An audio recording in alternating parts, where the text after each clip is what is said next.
don't need to do any introduction to this place. It's going to be amazing. We got 30 cars sitting out here tonight, putting some lap times down in practice. One of the biggest iRacing fields I have seen at a Bristol track race on NR 2003, on iRacing, whatever sim platform. I think this is it for me. So this is going to be an epic race for everybody out here.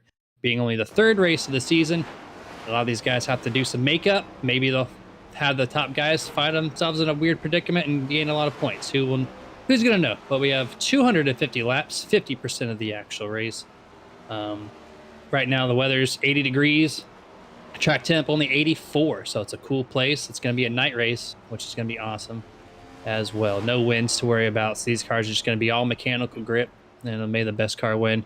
My name is Jay Stan, and to my right, once again this week, is going to be Mr. Scott Martin. How you doing over there, man? No, I'm over here on your left. No, I moved. I'm good, man. It's good to be here tonight. This is going to be a little bit different race. We've seen some space between these drivers the last couple of weeks. Tonight, all that's gone. It's like watching a hockey game to me. It feels like about sitting in Joe Louis Arena, watching the Red Wings. It's going to be exciting. It's going to be intimate, and hopefully we get a little bit of rubbing and racing. Yeah, that's always good to see, and I can guarantee you will not have rack and pinion failures all over the place, and you won't have brake lines bleeding out. You won't have fires. You won't have tires exploding because the exhaust is popping the tires. You won't have that like the real race. So if anything, this should be a lot better product than there was on this past weekend, right, Scott?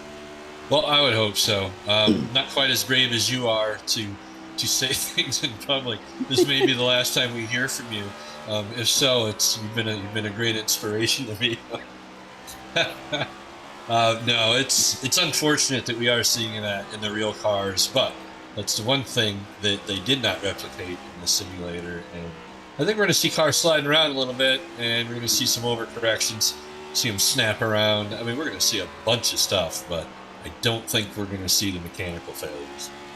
I'm just a nobody on the internet, right, compared to the drivers like Kevin Harvick and Denny Hamlin, who've been super vocal about it. So I keep my word to myself. I just let it play out. Some people on the internet like to speculate, before they even hear anything about driver feedback, like, oh, this car is trash, this car is awesome. We don't drive these things. We don't know. So when Kevin Harvick and all them voice their opinions, then that gives me the freedom to say, hey, I kind of back you up on that idea, and that's what opens the door for me to kind of throw those opinions out there.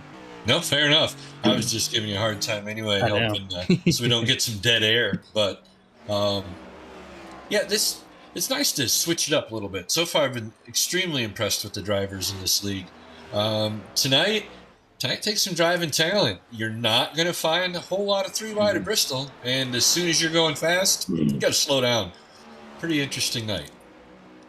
I'm looking at this chart right now. These guys have taken time in practice. There's like 20 cars within 0.2 of a second. I know it's a short track, but 0.2 with 20 cars, everyone's on the same page. They all basically, the cars look pretty good. There's a couple of guys loose out here, but right now, most part, looks like they have pretty solid setup sleeves on the early run. And I've seen quite a bit of side-by-side. I actually did see one 3-wide for a corner or two. Oof. It quickly backed out, but guess what? It did not result in a wreck, so I'm excited to see that. Well, you feel like you've got a football field between you and that inside fence. And maybe you do, but it disappears a whole lot quicker than you think. I mean, you can just about take this track right here and put it in our backyard. Essentially, right? I don't have a backyard. If I had a backyard big enough for Bristol, I would put a Bristol back there. This is the one track in real life that I really want to go to, and a lot of that is because of how exciting it is on the simulator. Like I said, it's very reminiscent of being in a hockey arena to me. I'm up from the Great White North. We don't love anything more than hockey, really, unless it's got a motor. It's just neat. Sorry. I'm old, I reminisce, I wander. You're married into that sport if you're anything above that line. Right? It's not when did he start walking, it's like, when did he get his first pair of skates, eh? Yeah, basically, right? I've been to this track once in 2012. Bring some ear protection. It is literally 500 miles of just the same exact sound Watching it's awesome and amazing, and walking the track is great. But it literally sounds the same for 500 miles unless there's a caution. So it does get a little redundant on that end. But outside of that, the track's great to watch. But this is going to be the end of the Martin Sports pre-race show. We're going to go ahead and get over to qualifying here. And, you gotta kind of what you got over there? A goodbye salute. Oh, goodbye salute. That's right. I did not do mine this time. I'm slacking over here. But as these guys taking down to qualifying, we're going to go over a few of our partners that we'd like to thank, of course, to allow us to do this for you guys every Monday night for the Full Throttle Sim Racing. The league themselves, FTSR.net. We got 30 cars at Bristol, guys. We've had, I think, 30 cars for the first 3 races in this final season of 2022. So if you want to add to that huge number already showing up here, head over to FTSR.net. Get signed up with the iRacer Hub as well to purchase your team charter, to hire your drivers on. It's a really cool system at a really low price point. So that's FTSR.net. Shout out Mach-1 Performance, the Cup Series sponsor. It happens here every Monday night at FTSR. If you have a race car, a local short track car on dirt or pavement, and you need some fabrication work done, head over to facebook.com/Mach-1 Performance. Get your car set up through them. They're going to guarantee you some great performance. And then lastly, I'd like to thank Sim Racing Points, the official sponsor for the Wednesday Truck Series, and they partner with the NERDtv as well. We love their product. Everybody loves their product. It makes your website look super professional as far as all the stats that they lay out for anything your league has to offer, whether it be your schedule, points, just any type of stat, period. They got your back. And you got full page website layouts. You got little widgets, whatever you need. Head over to simracingpoints.com and get your league registered today. Quickly on the chart here, Mr. Moreau is up to the front, taking the early advantage there, Scott. What else are you seeing out there? Well, it looks like the guys are having a little bit of trouble getting used to this smaller track. It is the really interesting thing here is you don't have to slow down a whole lot to go and take the corners. It's a little bit deceptive. They'll get it figured out before the race here. These guys they're top notch. Dustin's getting it figured out there in the production booth. There's so many cars on the track at one time, and maybe they're staggered every half lap. So he's got to cycle through just as many cars as we're trying to keep up with. Simon on board right now with him. Running that middle line for his qualifying lap. Let's see what he looks like in turn 3. Running middle upper groove again. I guess that inside's not as grippy as he would like as he comes to take his checkered lap. It looks like he's still going to be sitting. Oh, moves up to P5th. Simon Magno with a great performance there in qualifying. Yeah, it's ridiculous how close these guys are. You were talking about that earlier. You're seeing it here again in qualifying. I don't think they're going to find that bottom groove in qualifying. If they can do it, then boy, it's going to be a monster lap. More often. Darnowska, speaking of monster hit to that inside wall up off his wheels. Got 20th place on that lap, it looks like. Now we're on board with the 24th. Stephen Lou Allen, as he's going to take the white flag this time around. Maybe the green. Looks like it's green flag. So, see, looks like he's running a little bit lower than Simon did. Going through turn 3 and 4 here on his opening lap. Running that lower to middle groove again. Coming off of turn number 4. Let's see what time he gets this time. Still looks like 21st. That was his second lap, so did not improve from his first lap. That's a 15th lap for him. Well, if there's a track where it might benefit you to start from the rear, this is probably it. If you think there's going to be a lot of contact early, like we've seen in the public lobbies, then you want to stay away from all that. Being at the rear end of the longest line is usually the easiest way to do that. At a small track like this, you risk getting lapped earlier, but if you do have that early contact, it could pay off. I might have to disagree a little bit. I think you quoted it last week where you said 30 cars at this track, you literally are a half a lap down at the start of the race. So it's going to take no time. The problem is when there's that wreck in the corner, you can't see it until you're in the corner a lot of times. And so you stay back a little bit further, it gives you a little bit longer to react on the start, on the restart.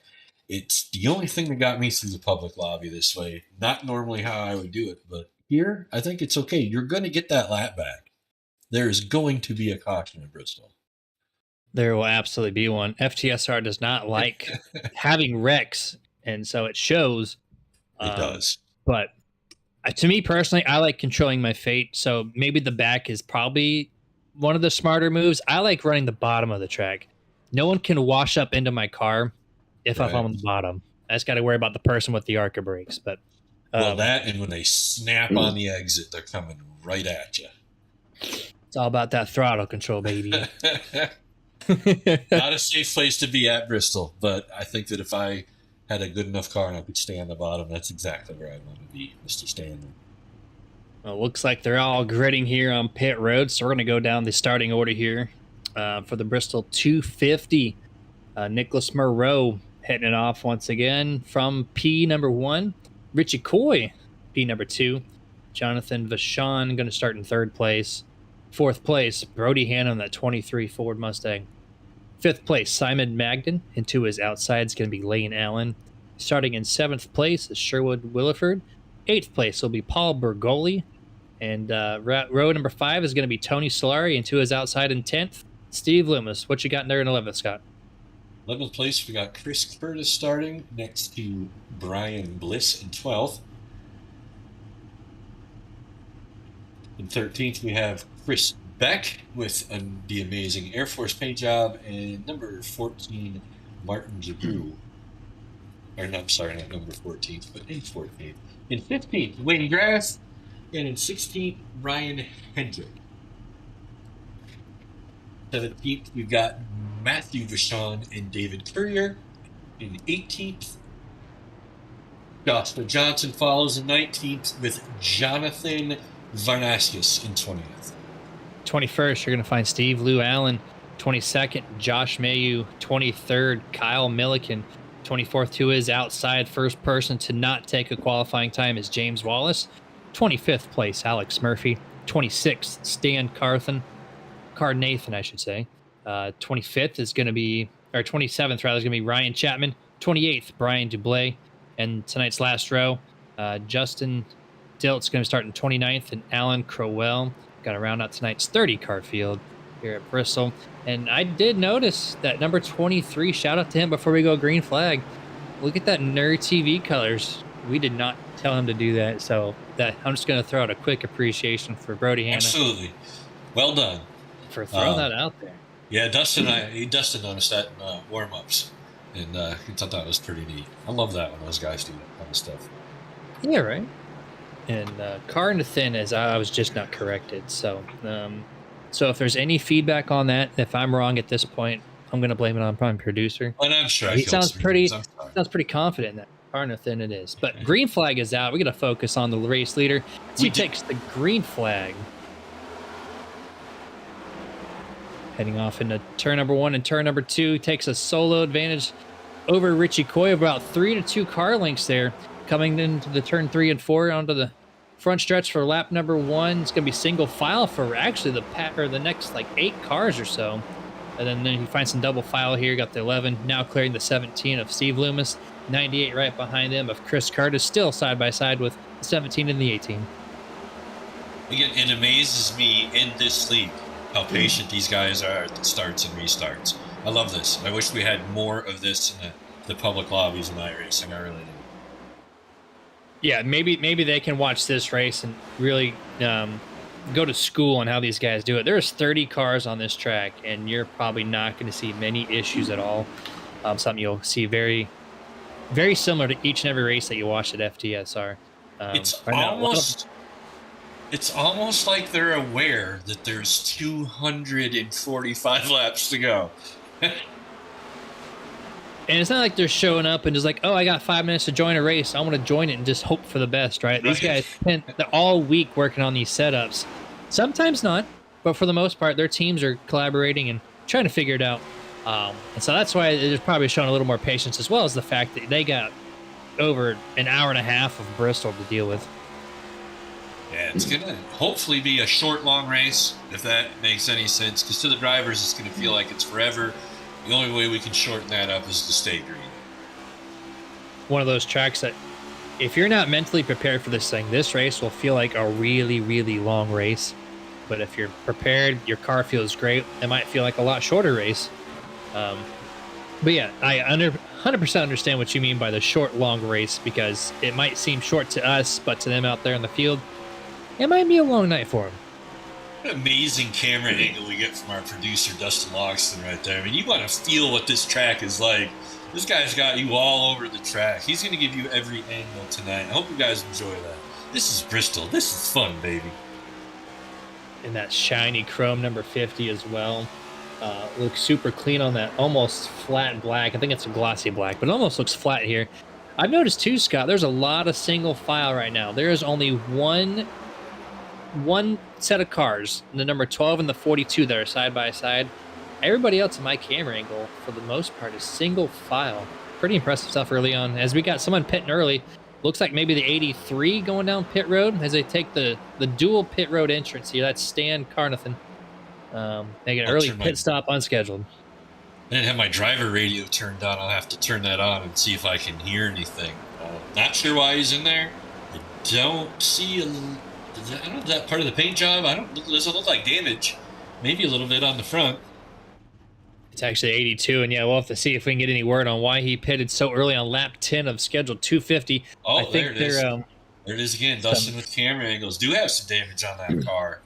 With the drone camera there, definitely some left front damage, and maybe it looks like that toe's knocked out a little bit. Maybe the whole suspension that's held together by toothpicks, maybe that's come apart, required some damage repair. So that's super unfortunate for him.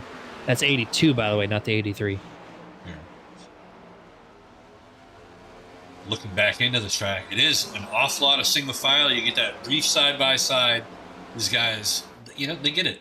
It's smart racing, and you're gonna do that special paint job for the under the lights. You gotta make sure you get it on camera. Dustin's gonna do a great job for us to getting all those cars on camera. It's hard here with 30 cars at Bristol. There's action typically all over the place with a field of 20, so he's got 10 extra cars to work with there. Looks like there's a pretty good battle just outside the top 5, really between the 97 of Vachon, Lane Allen, the 14, Sherwood Williford rather, in the 33, and Tony Solari in the 11. These guys have been nose to tail for the past 5 laps or so, about 1 car length separating them. But as you notice, they're all running the same exact groove on the inside, trying to save those tires a little bit. Don't want to overheat them early on in this race. Yeah, I'm curious to see in a nice controlled race, because I haven't seen one all week. How many laps can these guys get on a set of tires? Can we max it out to a tank of gas here? That would be pretty amazing. It's going to be loose on the long run. Either we got someone hard in the wall and almost Brody Hanna on the 23 and the 46 of Magnet almost clip. I think it was the 54 on the upper half of that wall. Yeah, that would have been the 54 of Alan Crowell early on. Caution is out for the first time on lap number 19, it looks like. We jinxed it. We certainly did, and I think it was the fact that, the 54 actually locked up the brakes, stopped the car while traffic was going by him, and he sent the toe out. Almost looks like his rear tires were spinning, Scott. I don't know if you saw that on your camera, but mine, his rear tires were spinning. Maybe something locked up in the car there. Oh, it could be. You never know when you get a pedal disconnect, something like that, too. It'll definitely lock that throttle, and I've had that happen. Yeah, I do see it on the replay Dustin's got going. That thing is at full throttle for sure. Can't imagine that was on purpose. Yeah. Hey, who knows, right? It's a sim world, so there can't be any mechanical failure per se. So it might have been a little bit of driver there, a little bit of I don't know. That's kind of weird. I haven't seen that happen. So he's just running really tight here. Comes off a turn 4, slaps the wall, and wall glue ensues. And then it just looks like he's just, my car's done for. Oh, you see the 46 so close to him.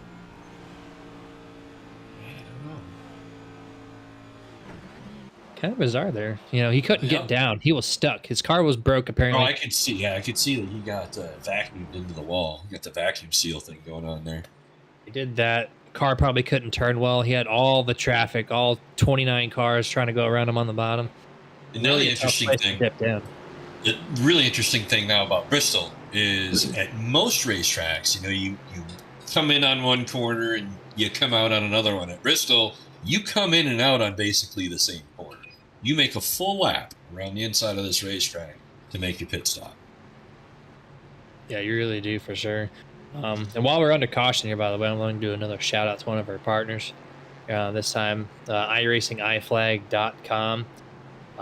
If you haven't seen their product yet, you want to go to iRacingIFlag.com and at least check it out, if not purchase one. It's a really cool unit. It gives you all the iRacing notifications in 2 different forms. It's a little 4x6 3D printed unit that sits on your desk, or you can get in a light strip form that you can put across on a wall, on your monitor, wherever you think it'll look good in your sim rig.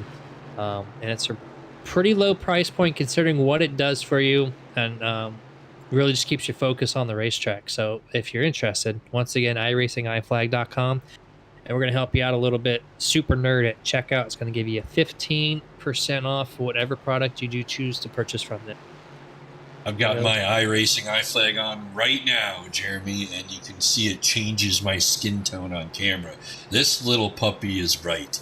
Extremely helpful when you got a driver next to you, especially on a track where rhythm is everything. Maybe your spotter hasn't said anything yet. That your iRacing iFlag will actually indicate when you have a car on your inside or outside. It's a pretty amazing product.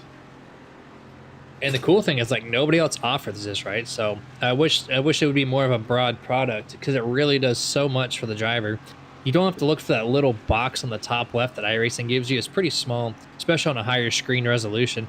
So this little product, it definitely makes you aware of what's going on around you. It even brings you like spotter, like high or low. You just don't see that anywhere else. And but anyways, we're going back to green flag here to half a lap. Lap number 26 is where we're going to do this restart. Nobody pitted. It's too early to make that pit stop happen. Actually, green flag. My replay was still on again. I apologize. We're a green flag. We're going to turn number 1. 15 with an awesome jump once again over Richie Coy here as he gets to the backstretch. 3 car lengths to over the 19. They're still side by side here for 3rd, 4th, and 5th here. Simon and Brody Hand are going at it. Looking at going 3 wide. Thinks better of it. Decides to keep it 2 wide. Gonna be patient. Wait for his moment. He'll get it soon enough. Simon's doing pretty impressive work here at Bristol. Running here in the top 5. He qualified 5th. He's holding up Brody Hanna right now in a good way for himself, as he's able to clear him finally using that high groove, getting that momentum off the top side of the track, really pinching the driver down low, cuts off any momentum possible with that progressive banking. Simon Magnan, 3rd place all by himself. Shows you how close these guys have to get on a track like Bristol. This is what makes it so exciting. You've got to know how to drive a car to race at this track. You really do. Yeah, it takes the mental awareness. It takes, your car will get loose at some point or really tight. You have to accommodate for that. You have to know your surroundings all the time. You have to be aware of your strategy while trying to do that. And if you don't have a spotter, you also have to figure out how many tires you're going to take, how much fuel you're going to take when there's no mentalness left. So it's definitely, especially 250 laps. That's such an enduring race here. It is. It's hard to stay focused for that long. You might forget that this isn't a symmetrical track, Might look like it is on TV, but it's not. One end is wider than the other end. It's a different approach, a different corner. You get late in the race, you get confused. It all looks the same. This is a long race for these guys. It really is. It's a bit grueling. And I'm guilty of that too. Turn 1 and 2, it's basically a miniature version of Darlington if you want. Not as extreme, of course. Fair. But turn 1 and 2 is more than 180 degrees. And then turn 3 and 4 is less than 180 degrees. It's a little bit tighter of a radius too. And we got our second caution here on lap number 33. Somewhere in the back of the field, it looks like 2 or 3 cars. Brian Dublé is turned around. Looks like Justin Dilt slows up for that wreck. And trying to see, there's a 3rd car involved. It almost looks like the number 12, Josh Mayu. No, is it Josh Mayu? Yeah, it is Josh Mayu there on the bottom of the track. 3 cars involved, it looks like, or at least 2, to bring out the second caution on lap number 32.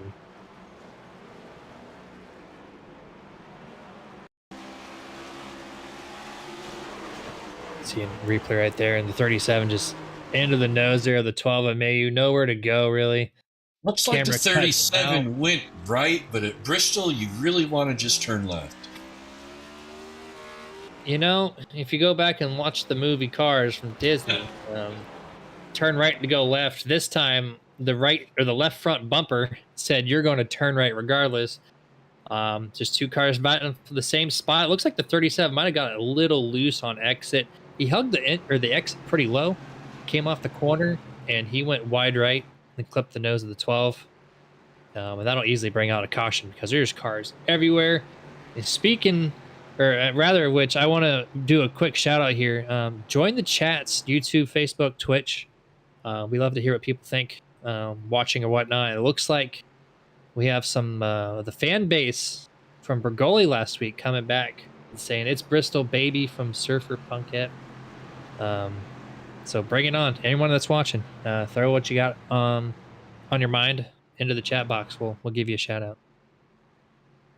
Yeah, I'm going to admit I forgot to load it. I don't do this week to week to week to week. So I got your back, man. It's fine. I know. I appreciate that. Man, I feel bad. People talking to us. And hey, most you're likely, here helping out. It's my job to do this. So, well, you know. If they're smart, they're ridiculing me and they're complimenting you, and that's the way this night should go. I like that. That'll work. That's right. And when I say it's my job, it's more like my pleasure. I want to do it, so I make it a job, so to speak, to make sure I throw this kind of information out here. Speaking of information, it is caution. So I'll give another shout out to one of our sponsors this time, Moonlight Speed, moonlightspeed.com. If you want to, or US rather. No, it's .com. Yeah, I get them mixed up. Moonlightspeed.com. If you want some really fast setups on anything asphalt oval related, from the advanced legend cars all the way to these cars that you're watching tonight, these guys got your back. Moonlightspeed.com. I love their setups. I've been using it since their inception. Some great guys over there. They actually use the same sets that they're selling, and that's what I really appreciate about it. If you haven't tried it, go over to moonlightspeed.com and give them a rip. Yeah, you know, there's some people that would say one thing and then use somebody else's setup. But, you know, when you use your own setup, that means you truly believe in your product. If it's not the fastest, it's going to be one of the fastest out there for sure. Looks like no leaders, Scott. Came down pit road. The 37 came down for repairs. I think the 12 came down for repairs. Outside of that, these guys don't have all that crazy amount of tires to spend. I think it's a total of five tires. 4 in the pit road, 1 on the car. And we're 40 laps in, so I'm surprised no one's really came down at this point to try to take advantage of that, but right now the leaders are all staying put. It looks like they don't believe they're going to have a lot more cautions. And that says a lot about, you know, them as drivers. They know their group, they know their crowd. It's a different strategy here than what I'm used to, so it's nice to watch these guys, see how they play it out. Of course, I want everybody to win, so I hope everybody's strategy works out. Unfortunately, just one of those cars at the end crossed the line first, right? That's right. Speaking of going first, Nicholas Moreau going to lead this field off on the lap number 40. Not such a great start as he had the first 2 times over the 19, but some reason turned in the middle of 1 and 2. The 15 just finds a huge launch off the corner. He's going to get about 2 car lengths on that 19 this time. And we got a new third-place contender, Mr. Paul Bergoli, who did start in 8th place, up 5 spots, currently in P number 3. Figured it wouldn't be long before we said his name again tonight. Looks like he changed the paint job up a little bit. Looks good. Still kept the purple, but he made it a lot more shinier, a little more white, a little more silver involved, a lot of chrome. Love to see it. Simon Magnan does drop back to 4th place. Brody Hannum still in 5th place at this point. And then you find, caution again, lap number 42, the 3rd one this evening. This time you're going to find multiple cars off the corner of turn number 2.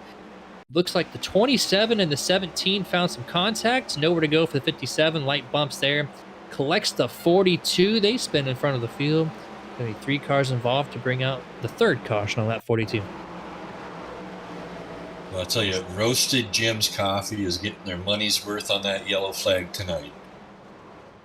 Hey, you're not wrong. That lower right-hand corner, it is filled with Roasted Jim Coffee. But you saw the 42 right there. Get involved. His car disappeared for a little bit. You see the initial contact quickly right there. The 27 just drives into the back of the 17's left rear quarter panel. Sends him around. 57 and the 42 just happen to be innocent bystanders there on that one. But 30 cars at Bristol. There's basically nowhere to go. You saw that first right there. Yeah, it's hard because the track wants to throw the cars up the wall, but then what do they got to do? They got to slide back down. Where are you going to go?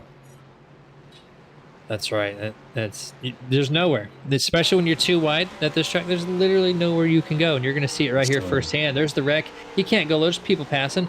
He tries to finally go down low, and then the cars turn out into him. Like, he just nowhere to go, and he paid, a good amount of damage for something he was just trying to avoid.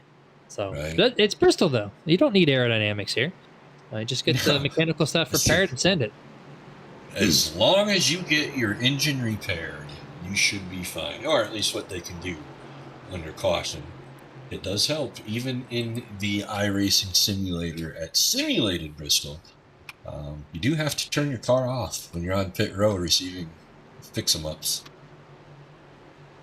Yeah, no kidding, for sure. And another caution, so another partner I'd love to give a quick shout out to before we go back to green flag for the 4th time this evening. You mentioned them just at the beginning of that caution replay. Roasted Gems Coffee, we brought them on board here for season 2022C, a part of the Nerditudes, the official energy partner for the Nerditudes.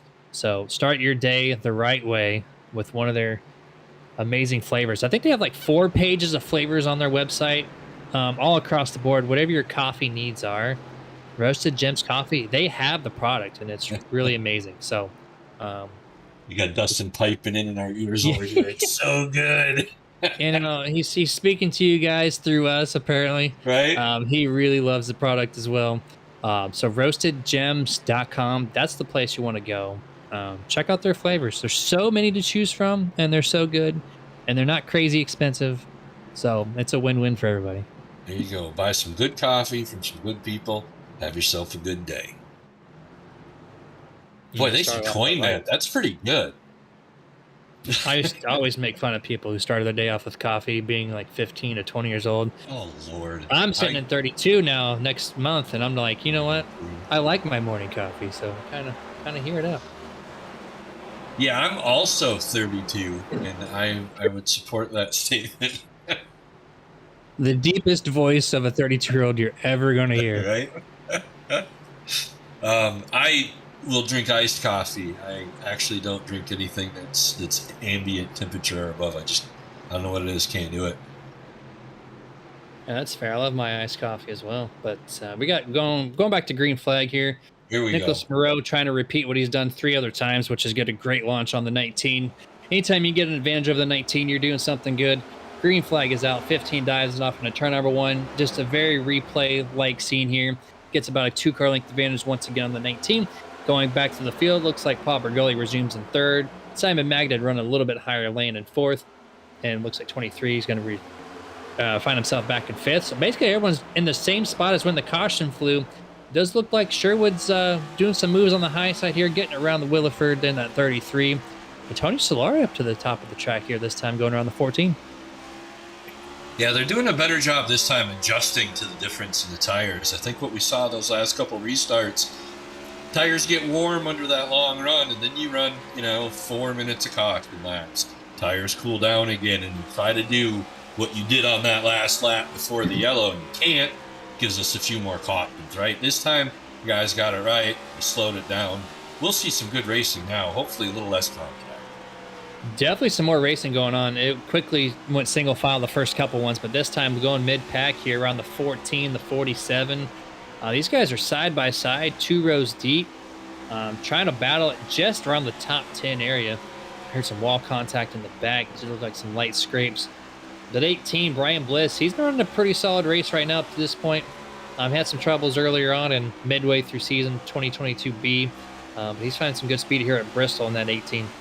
I'll tell you what, if you think you can race and you think that iRacing is just a game and anybody can do it, come and race side by side for 5 laps at Bristol in a 30-car field and see how you do. That's pretty impressive. It ain't going to look pretty, that's for sure. That's right. 100%. This is the, if you're going to, any game, right, there's always a beginner, intermediate, and expert style rating. Sure. This is expert. This is beyond expert. Borderline alien. These guys they impress me every week. It's one of the reasons I like to come back and sit next to you. And if it was more like this and publicized, iRacing would be much, much bigger than what it is right now. Yeah, you talk to anybody. And I was actually having this discussion a little bit off topic as far as the games go, but you hear a lot of the bad, but you don't hear a lot of the good. And I wish it was vice versa. People like to, say what they want, but this racing right here, this is some of the best. You get 30 cars going at it side by side for a long period of time. You will see this mid race. Well, everyone just doesn't get involved in wrecks. It's early on right now. So there's positions, right? There's cars that maybe had bad qualifying laps. They're trying to improve their stuff. There's guys that had a really lucky early lap in qualifying and are falling back. Once that gets settled through, this is going to be a really long green flag run. We always see it. And you see, 3 wide here. 3 wide. And actually, not going to work at Bristol. I'm going to jinx it once more. Caution flag for the 4th time, presented by Roasted Jim's Coffee. This time it's going to involve 4 or 5 people. I think you said it in the pre-race, Scott. You can't go 3 wide here. They proved your point that time. The 98 just goes a little too high into the 67 and 18. Yeah, the 18 really, boy, took it hard there. The drivers are definitely taking exception to the guys trying to go 3 wide on there. There was no reason for it, but neat to see you try it. Just didn't work, hey? Go on board with the 27. Sorry to cut you off there, but after this replay, you saw the smash there from the 67 as he gets involved with the 19 and 88. But if we get on board with that 27, what an awesome driving to avoid that wreck. We just heard from the 67. He feels pretty bad. It was a momentum thing. And he didn't think it was going to carry him in as hard as it did. Super apologetic on the comms just now to everybody. He didn't think that was going to be the end result. But he didn't even get another guy there. Said he didn't even know they were 3 wide in that corner. So that's how fast it happens at Bristol. It's just pure reactionary. Yeah, no kidding. And actually, you know what? Going back and watching this, you see the pileup right there. There's actually more cars involved. I didn't see that until just now. That's what we were talking about earlier, before the race. You almost have to hang back, so you can see what's happening, but you can't hang back in a race. Yeah, in this case, it's like you said, it is tough. But yeah, you see the 03 just driving in really deep there. I don't know what particular situation he was looking at, but definitely misjudged the braking. But it really looks like they put the ARCA brake kit on that car tonight, and everybody knows it's not going to work at Bristol. Yeah, you said it, so I'll follow it. The ARCA brakes were in effect right there. Thankfully, like we said earlier, cosmetics aren't too big of a thing, but these cars are held together by the most cheapest materials you would think, especially in that front end. So hopefully the 10 and the 50 are okay. And that was the 98 that said, hey, I did not realize we were 3 wide. So he completely apologized to initially start the wreck. And then things bled on through the next corner. So it started off in turn 2, ends up in the middle of turn 3. Talking about the difference between how this is and how public lobbies are, these drivers immediately got on, recognized their mistakes, owned it, apologized for it. We don't have anybody doing anything to anybody's mom right now. Like, everybody's getting along, and this is what makes it enjoyable. I'm going to take that comment for face value, but there was a lot of cars that came down pit road this time, so they might not be doing something to moms, but they're definitely doing something to their cars, getting their tires changed, get their fuel refilled up, and getting set up for round number 2 of their fresh set of Goodyears. Jeremy, I could hear you smiling from here. Oh, you caught me red-handed. I could hear it. I don't know what happened. They never called me to do color commentary again.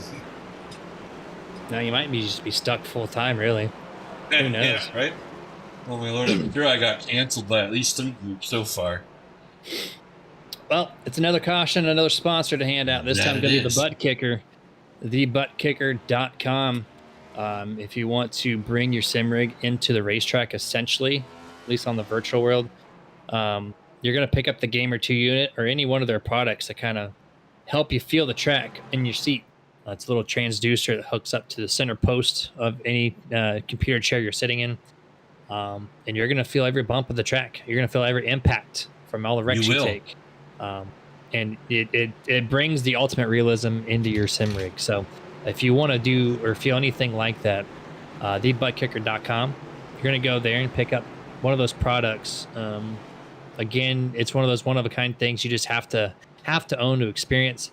you can't take someone's word for it because it just doesn't do the justice as actually having it on your seat. So once again, thebuttkicker.com. And we're about to go back to green flag, Scott. Pace cars, any moment, going to dip back down. And we're going to have our fourth restart, fifth green flag to fly. Pace car is dipping down. 3, 2, 1. There he goes. Probably going to see a very similar start here in the first few cars. We're going to see that 15 take off, just like he does every other time. In the same position, turn 1, he just shoots out of a cannon. Clears the 19 once again, but this time Simon Magnet a little loose on the top of turn 2. He's going to give a battle here for Paul for third place. Yeah, little mistake early, then you just got to relax. Let everybody pass you who's going to pass you. Can't get frustrated, slide back in, regroup, go back at it. But, boy, small mistakes here cost you a ton of track space. And with the amount of cars, too, yeah, it just... We've already seen it a couple of times where one little mistake from somebody can cost somebody else, and then 5 others, a chance at trying to make some ground up. You have to get your stuff prepared. So, right, the short track guys, and I believe they call it, you get freight trained, and that's what's going to happen here at Bristol. This is true short track racing. Early freight train right now happening to that 03 who was involved in that last track. He is really slow off the pace here, dropping back. He's got the 17 now, trying to go around him with the 18 behind him. The 2 guys that are also involved in the wreck. The 50, Martin Grillo, coming down pit road, probably to further repair his machine from that last wreck as well. So a lot of these guys, they're feeling it. Mechanically, they can't hold up. But everybody else, in the top 20, really, all single file, a little bit more spaced out. Yeah, we're on board here with James Wallace. Single file, but just about ready to see if we're going to put her too wide in the corner here. Wanting to make some ground on that 47 there. If Ryan Hedrick, the only side-by-side action going on here, and you just cannot get the speed off the corner, especially turn 4. That is the tightest exit on this entire track. It's a shorter diameter, so your car is really choked on the bottom half of the track, and you really get that launch great off of turn 4. And you clearly saw it there. It costed the 67 a position because the 27 goes around them as they resume back now 14th and 15th. Boy, that was a perfect lead-in on the segment where we talked about a small mistake costs you a lot of space. Doesn't take much. You got loose for that half second, gathered it back up, cost him about 30 feet on the racetrack. And now he's got a battle for that spot to get it back. Kind of falling off the pace a little bit. 3 car lengths separates the 67 and the 27. You're seeing on board from the back panel here of Ryan Hedrick looking at the 27 of Varanauskas as he's getting a little held up there by the 24th, the exit of turn number 2. The only people that got better seats to this race are the fake people in the stands. Our man Dustin doing a good job with all the camera angles tonight. Hey, all those 2D guys paid hard-earned money to get those seats, and they have sold this Coliseum out once again, Scott. I like when the wind blows. It looks like they're doing the wave. It's amazing. The cool thing about it is they're always locked into the view that you're looking at, so they always look like they're in a 3D format, but they're really not. Right. But either way, Good their stuff. hard-earned money is out there. I thought we'd be a lot busier explaining cautions and wrecks. We had a moment, but now they've got everything smoothed back down. We've got a lot of the normal names up in the top 5, top 10. Looks like it's the same guys been holding there all night. What do you think going along the strategy starts to be now, Jeremy? Well, once they figure out that the long run's going to be a thing, that's where you have to kind of figure out, hey, what do I need to do?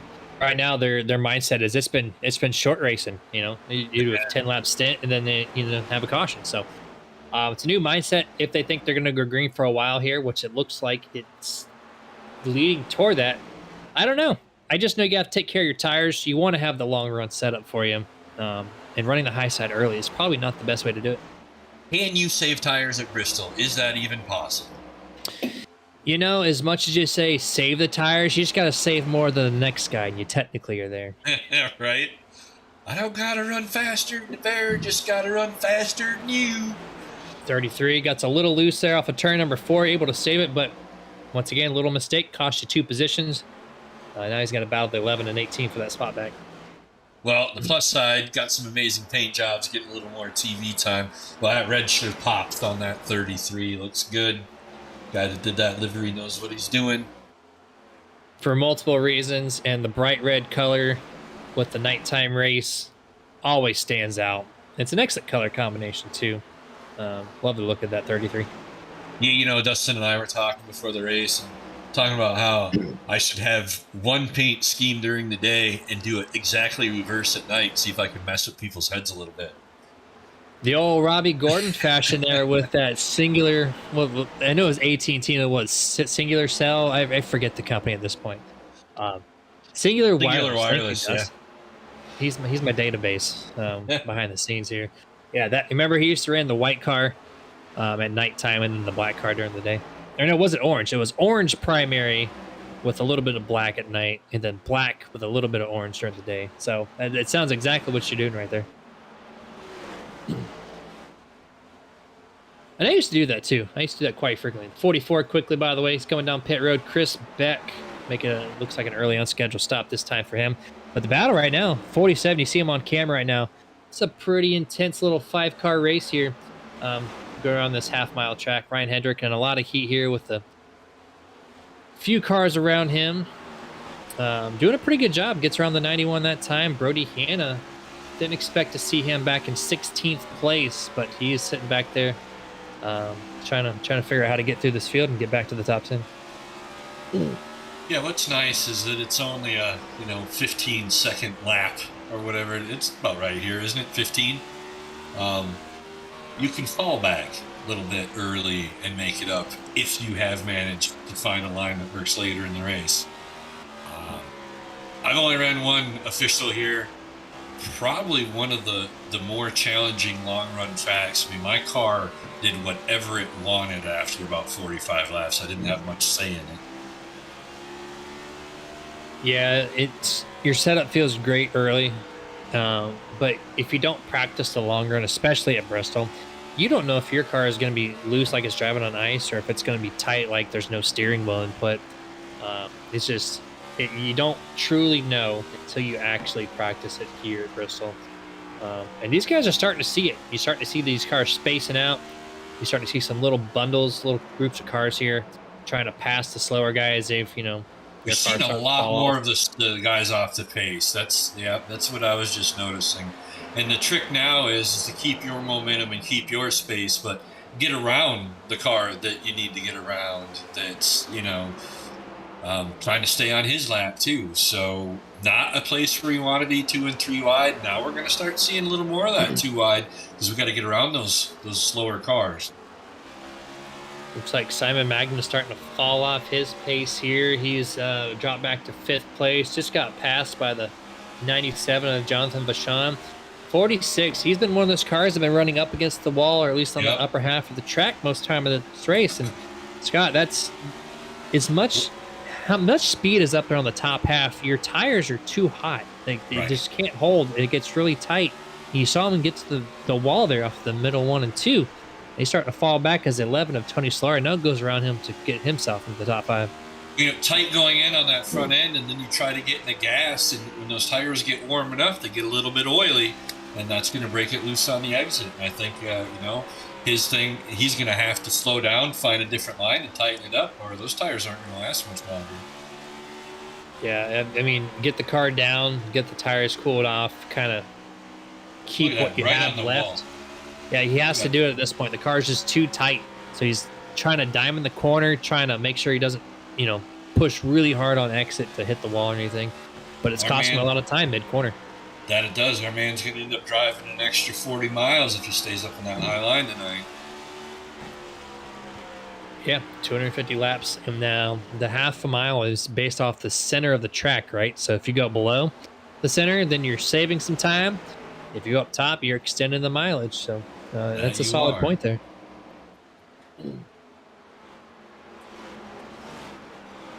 Training to be an athlete. That's a lot of math for 250 miles, and it's always changing out here. But see, looks like another car coming down pit road.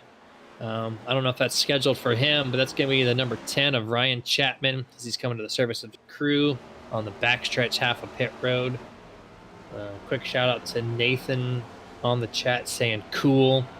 Hopefully that means cool as in you're enjoying the product that's on the track. I know we are up here as we're just a lap just over lap 100 there, Scott. So, we're a third of the way through this thing. Yeah, a little bit better. We're getting through. Oh, there we go. 14 into 26 are going to give us another Roasted Gems Coffee caution flag. Just happened to catch that on my screen. 14. Bad loose off of 4 this time. Could not save it. The 24 runs in the back of him, and that just sends the 26. Ooh, him with the 14. Heavy impact to the inside wall. Brings out that 5th caution this evening. And that's that snap I was talking about earlier. For people that understand when you say a car is going to snap. It starts a little bit to go to the outside wall, and he goes to correct it, and it just snaps back to the left. You're absolutely just left with nothing else you can do in this car. It's so much different from what I'm used to. There's no warning in this car. Look at the front left tire of the 26. Looks like he probably broke the A-arm there. Yeah, that's a required 8 minutes in pit road to get that thing fixed. So yeah, just once again, somebody else's issue causes another guy. This time it's going to cost him big with that left front disconnected. Barely limped the pit road. I just mind my own business.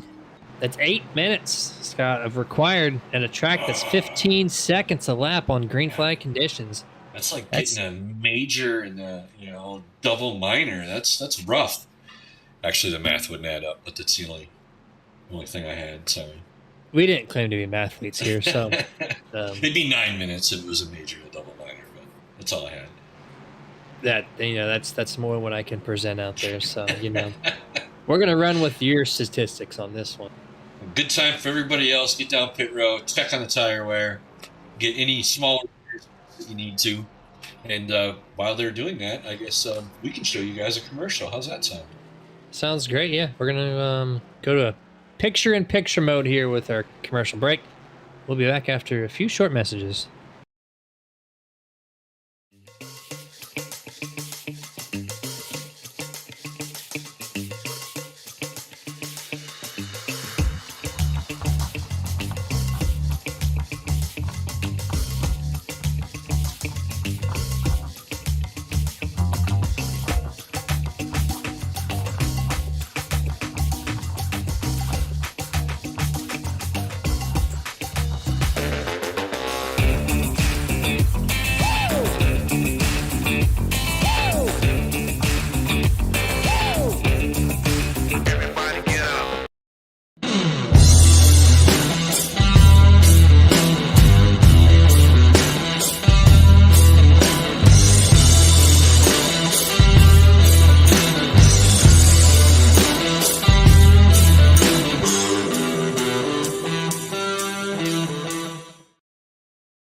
All right, welcome back to full screen mode here. We're about to take the restart for the 5th time this evening. As Nicholas Moreau has a new dancing partner to his outside. That's going to be the number 8 of Paul Bergoli as the green flag is out. Let's see what he can do something different that Richie Coy was not able to do from previous, which is keep the high side going here a little bit. The 15 might have a challenger, just so strong there on the restarts in 1 and 2. 15 does clear the 8. Side by side for 3rd place is Sherwood Williford, making some ground that caution break there, as he's now going to take over 3rd place now over the number 11 of Tony Solari. When I'm watching the 97 go through here right now, he is flying through the field. Made up at least 2 positions on that last lap, going inside looking again to move up. You can tell he's got some new tires on that thing. Absolutely. The 97 of Vachon just going through the 11 like nothing, goes through the 33. Smoking. Look at that guy. Flying. And the guy right behind him, I was curious, the 19 M&M's Ford Mustang, Richie Coy. He was back there, I think he restarted 8th or 9th, and he's already inside the top 5. That car is moving just as fast as that 97 is. Yeah, it's nice to see Richie Coy up front. Heard a lot about him last year. I didn't get to see him This is the most I've seen of him all season, and I can see why everybody was talking about him. Good to see him running up front tonight. He's won about five championships in the past 2 seasons between all 3 series that they've ran. So, me too. Oh, no, I won 5 races. Sorry. Hey, every race is a championship in the F1 world anyways. It is when you're my age. Yeah, it's the Bristol Grand Prix, and they're trying to win the championship for the Grand Prix here. Those guys shot out of a cannon. Now they are simply first and second place. As the 15 of Nicholas Moreau, I didn't actually see what happened to him as I was going through that. He's dropping back like a fly here. Back to 6th, 7th place. The Wayne Grossi's passing him. Looks like the next car, the number 10, Chapman, he's going to go around maybe the 15 here shortly. Issues for the 15. I wonder if the 15's, is he out on old tires is the only thing I can think. Looks like he's having a problem keeping it down in the corner, so he's stuck up on that high line. It doesn't look like he wants to run there. It looks like the car is making him run there. Yeah, it really looks like it. And going back as well. I'm just going back, and yeah, he did not pit, so that's exactly what it is. That really shows the difference in how important the tire wear is. And, you know, these guys have 4 sets behind the wall. I'm really surprised some of these guys didn't take the tires. This time around, the 15's really showing why you need to. He's already dropped back to 9th and into 10th here in the next lap. 8, Bergoli also falling back. He's right there with him in 8th place. So, huge break for some of these guys like Richie Coy and Bashan to now show their talents in the race lead, but not looking good for the 8 and the 15. That's when the athleticism becomes important. These guys already have it crunched, and they're saying, if I have 3 sets of tires left with 120 to go, and you've got 1 set of tires left with 120 to go, I'm going to win this race.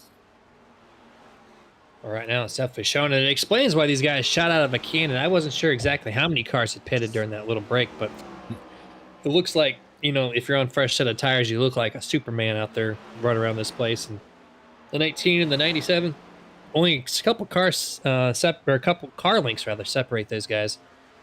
It's a good battle for first and back. 3rd place is all by himself, Mr. Magden. 4th place, Josh Mayu.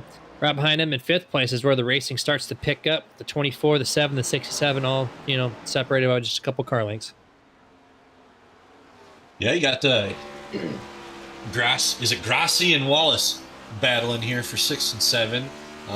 Looks like they're trying to conserve the new tires that they put on. You see very distinct lines, though. One going down low, and then you see Lou Allen up in front going up high. Be interesting to see which guy has tires in about 20 laps. And that is Grossi. You had it right time around. Want to make sure? He was a solo driver last season for Wayne Grossi Racing, and this time around, Gator Racing with Gil Gawk and Chuck Sweeting, they picked him up a few races prior to the season end of 2022B, and they brought him on board to showcase what Gator Racing has in store. They're right now holding 5th. He started in 15th, up to 6th overall at this time. So one of those Chevrolets that are putting on a good performance tonight. You're going to see a lot more cars being passed now this half of the race than we've been accustomed to or treated to in the first half. Now it's constantly we're passing older, you know, tires, we're passing slower traffic, we're passing a damaged car. And it is hard to stay out of the way at Bristol. Watch the 03 just now go up and rub their wall trying to stay out of the way. So we're going to watch for that and see how that impacts the race moving forward. Yeah, I'm going over these last few laps here. Actually, my eye caught particularly on Magden, who was trying to catch these leaders a little bit. You see him last lap on the board. 15-2, 15-4, 15-2, so they run just outside of the 15-second bracket here. 46, one of the fastest cars on the track right now. He has caught the 97, though they have caught some lap traffic there, Scott. But the 46 has made huge ground on the past 5 laps to really get back up to the race lead. Yeah, I hope that is, you know, part of his strategy, run it hard early like he is. But, boy, I tell you what, he is absolutely flying around this track. Little bit of lap traffic here. Got to be patient. Wait for your moment. Pop on past. We'll see how he gets through this. Well, he's not looking patient. He looks like if you're on I-95 in the mid lane, some guy's holding you up. You're 3 inches off the bumper saying, hey, you need to move. That's what he's looking like, left and right, trying to make some moves. But remember, he was the guy running high early, and he was running a really tight race car on the long run. So he was. He might have you better keep those tires a little cooler. He's going to have a very similar situation on this run. There'll be a lot of Ford and Chevy battling for the up front. The first Toyota we even see in the list is the 42 Milliken back in 9th place. Only one of 3 in the top 20 for Toyota tonight.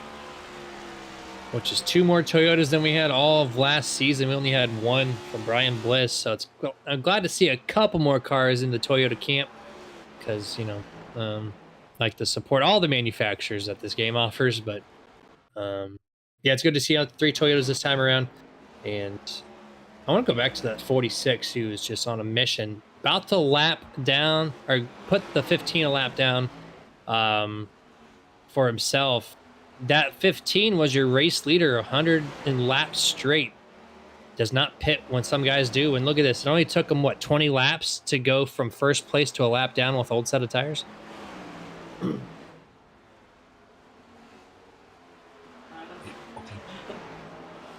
looks like right now 15's about to fall to the clutches of his teammate, the 97, who's currently running in 3rd place. That's Jonathan Fashon.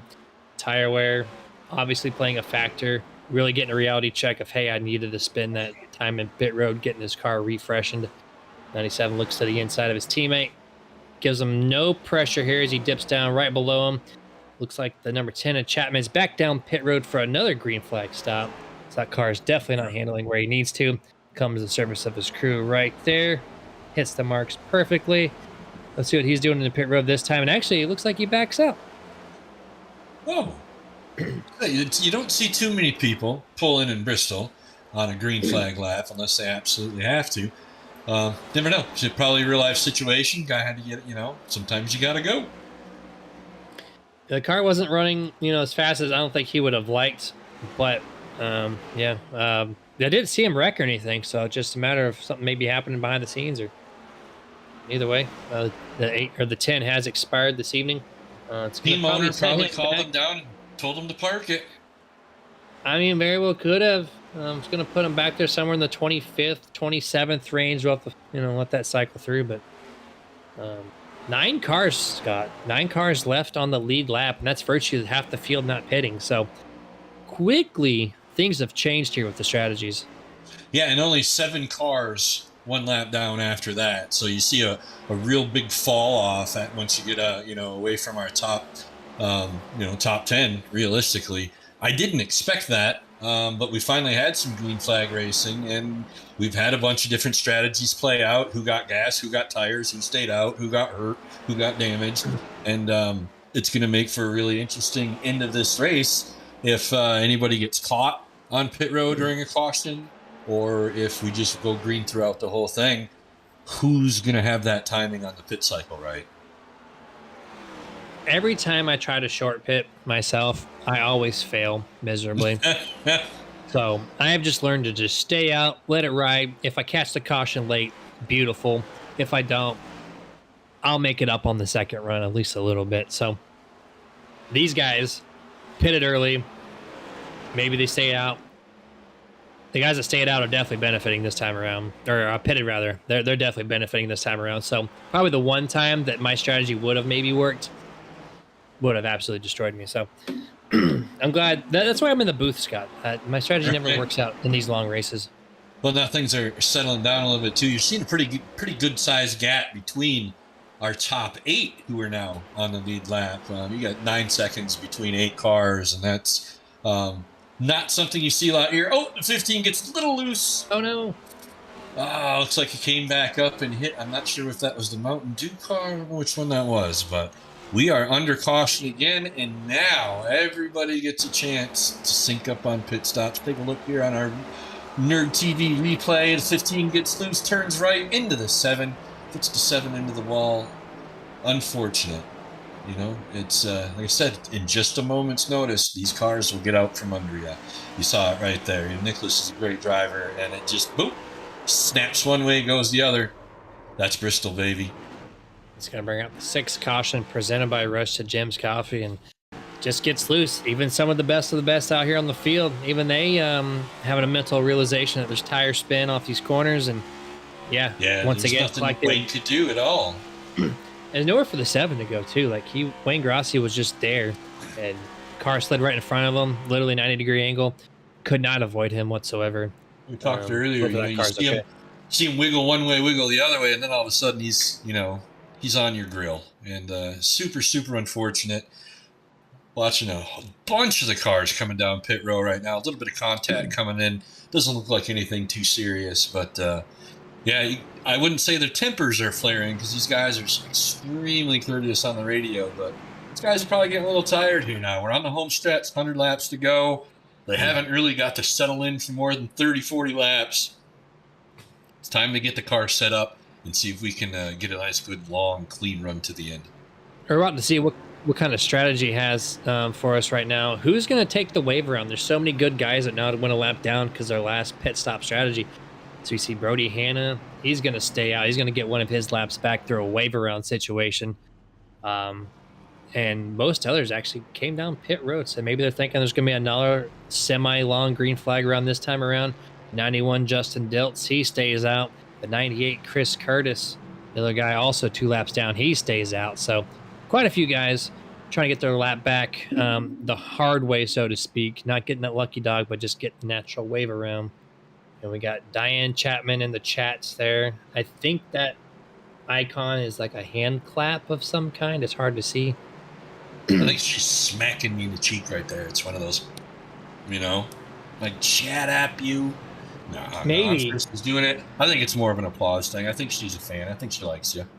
It's hard to tell. YouTube got too fancy with their icon. I really can't tell. Maybe she can tell us. Maybe she's promoting washing your hands. It could be soap bubbles above those fingers. That could be. Diane, you're gonna have to tell us what that emoji is, because old fellow like me, we didn't even have emojis. I'm not even old, and I still don't know what it is. Right? We didn't even have facial expressions when I was a kid. They weren't allowed. I can't defend you or argue against you. So I'm just going to take your word for it. Let it ride. Right. Question me. Respect your elders. That's right. See our iRacing I flag flashing on the right-hand corner. If you guys go to iRacing I flag, you can have your own on your desk. And I believe, Jeremy, there's a code they can use for that. What is that? It's going to be Super Nerd. There it is. In the upper left-hand corner on the lower half of the image. Super Nerd in that green text going to save you 15%. Richie Coy has a new partner this time on the front row. It's going to be that 46 of Magnan. He's been super strong there in that top lane. Will he make the outside work on the restart for the first time this evening? We got 1 lap to figure this out. Yeah, race control extended caution there. The guys are just a little too spaced out. They're going to try to bunch them up and see if they get to drop that flag now. I was expecting to go green flag that time and maybe extended. You would have been right, sir. Extra time. I saw the green flag in the hand of the flagman. So is that super premature, Patrick, or is that just, he gets confused from time to time up there? Ah, psych! That's what that was. That made you look. We held 1 more time here. Still stacked up 2 by 2. We're going green this time unless somebody throws another audible out here. Let's see what happens on this tree start. I think the 46 is going to have a good start. With that 97 Vachon, we know he's bad fast as well. The 24 is Stephen Lewallow in the second row. Green flag is out. 19 with an excellent start there over the 46. 46 goes up just to the middle half of the track. Doesn't run the wall. Gets a great launch off of turn number 2, though. Going to keep it behind Richie temporarily as a 24 takes over 30. Oh, good. Saying 46, you need to go. My car's faster than yours, and I'm going to show you why. Llewellyn was definitely letting him know he's there. Yeah, he definitely did. But say hello. That is the worst scenario, is when you're in a tight radius corner and you bump someone right in the dead smack center of the corner. That usually never works out for that guy in front. No, thankfully the 46 did not feel it enough. It really doesn't. You could count the whiskers on his chin right there. Got the 91 come on the radio and apologize. Sounds like he locked up his brakes for a quick second there. Doesn't look like it drew the caution, though. No, looks like it's all good to go. Single file, 4, 5, 6, 7. I think the top 10 really is all single file here. Not finding some double file. It almost looked like triple triple. 3 wide here off of turn 4. That would have been the 15, 37, and 57. Got close to doing so, and the 11 hit the wall for exit at number 4. So a little bit of business happened back there just outside the top 10. Yeah, Milliken got a little bit squirrely. We had him on screen there in 8th place in the 42. Looks like we're cruising around just looking at some different positions. These guys aren't being as patient as they were earlier tonight. It's understandable. They're not pushing it yet, but you can see that it's, I'm quicker, let me go. You know, I don't have time to mess around on your bumper anymore. And they bring it home. They got the factor of these guys that were in the top 3 that are lapped down now. They are really just trying to make any move possible to maybe get their lap back the hard way, which is to get around Richie Coy right now. So you will see a little bit more aggressiveness throughout the field as these guys are 1 lap down, really want to get back there. And then you see the challenge right here now. You're trying to stay out of the way, and you're trying to stay on that high line, but that wall comes back in a little quicker than you think it's going to, and you get vacuum sealed into it, like we saw from the 91 car right there. It's tricky to stay out of the way at Bristol. It really is. Because there's no preferred racing line. Like, every driver has a different agenda. Right. So another 1.5 miles, you're like, oh, I need to stay low or stay high. You just know that because that's the track. This track, right? You just gotta hope for the best. You think you're out of the way, but you're in Magden's line. You know, you've been running there all day. All of a sudden, you're a hood ornament. That's right. How are they supposed to know, right? Especially if they're on a different whole pace. You really don't know. You see the 23 and the 17, there are a couple cars that are a little slower. They had to stay out and get their wave around. Right now, he's in the 46 way just for a smidge. 46 gets around him by diving it down to the bottom of turn number 2. Now the 47 and 97 follow suit. Looks like the 46 says, hey, take 1, take 2. He's going to try for it. Doesn't look like he had enough to pull it off, but things are still pretty spaced out here outside of a couple cars that are falling back. The 23 and the 17 causing a little bit of a situation. Outside of that, these guys, Scott, they're just super spaced out. Top 5, top 10. They're 3 car lengths from each other, really. Minus a couple guys of the top 5, but outside of that, just clean racing. Looking at that spread, we got 2 seconds in the top 5, so we got some good racing going on up there. After that, it's just it's like freckles on a cheek. That's all I got. Well, since they're spaced out, there's not too many times where you can call a commercial break. We're going to go to commercial here for the final time this evening, or at least one of the final times. And if there's a caution, we'll bring it back to you shortly after. But in the meantime, we'll be back with you guys in a few short messages.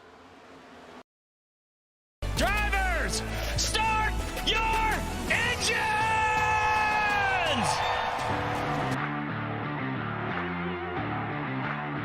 4, 3, 2, 1, green screen.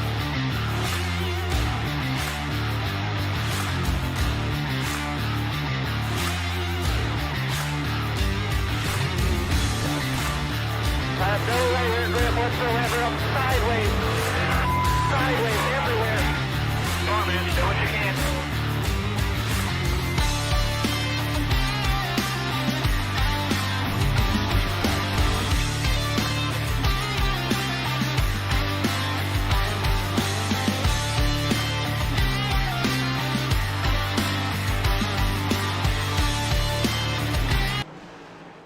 Welcome back to full screen coverage here, and it looks like the caution for the 7th time presented by Roasted Gems Coffee is out.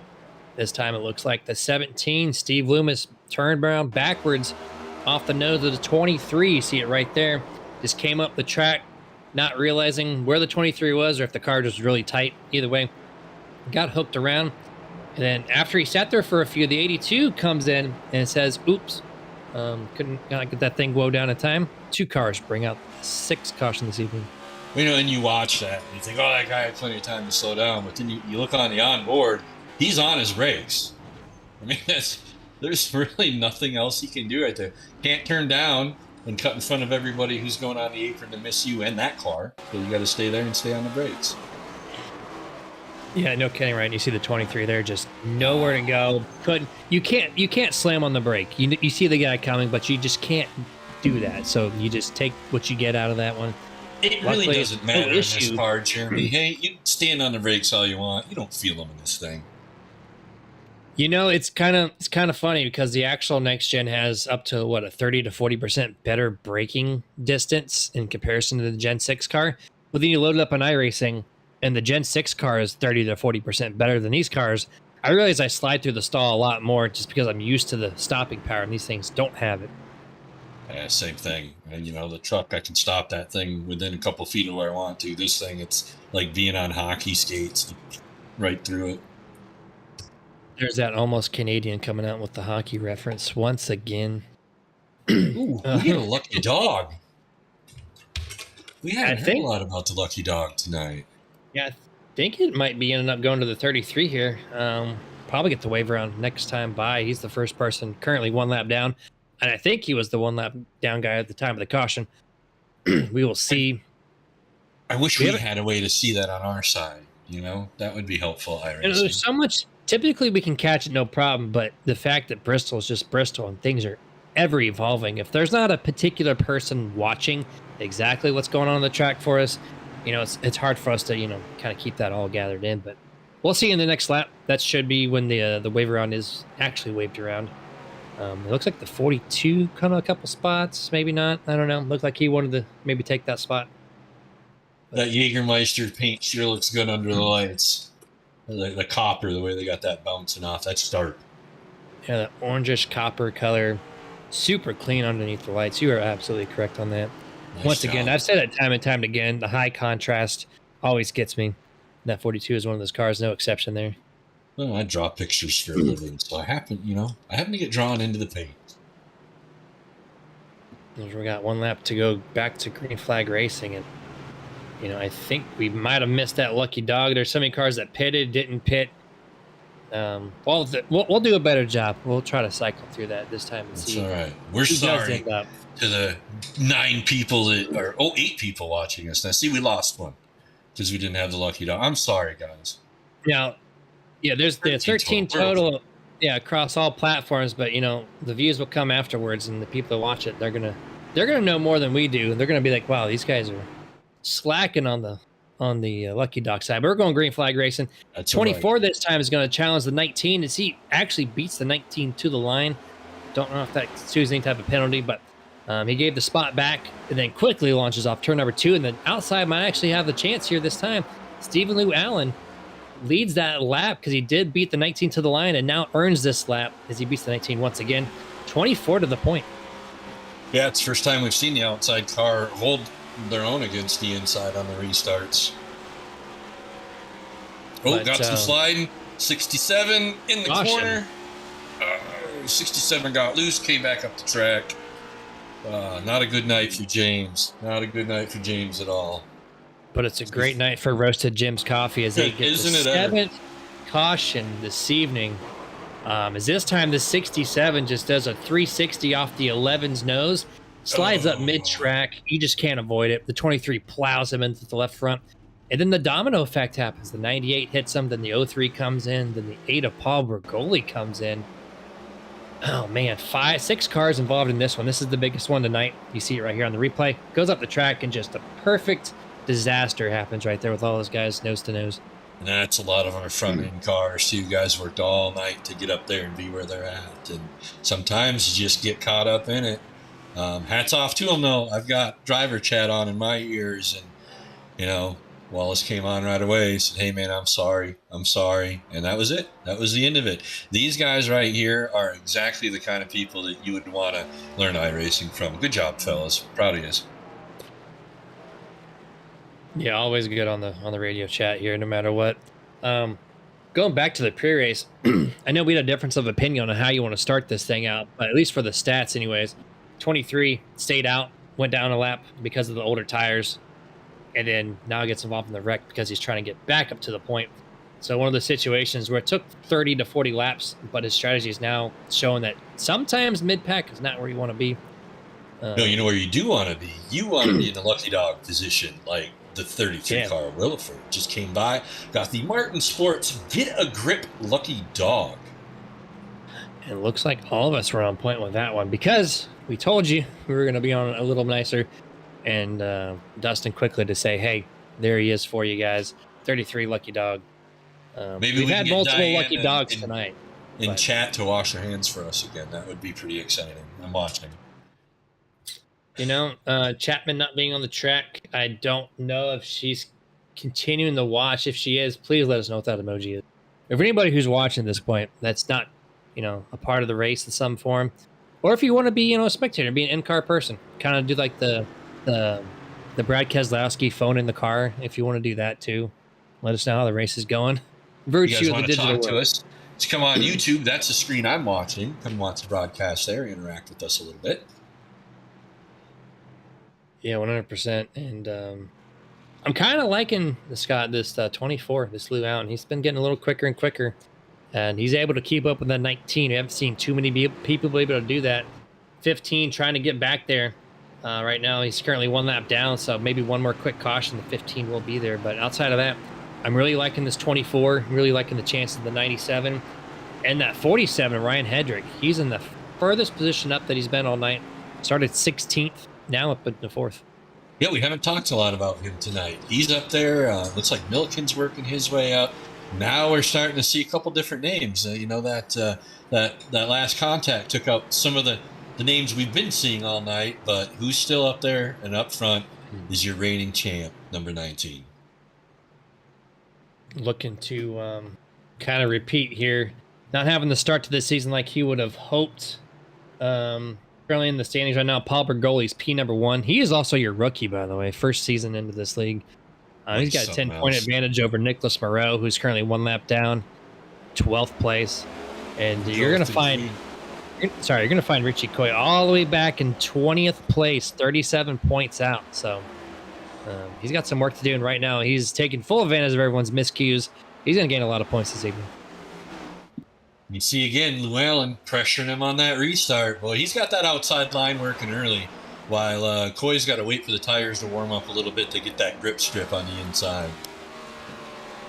Yeah, we'll take a few laps for sure. And right now, the 24 putting some heavy pressure on the 19 again. This time, the 19 will take that lap on lap number 187, as we're 2/3 through this race, almost 3/4 really.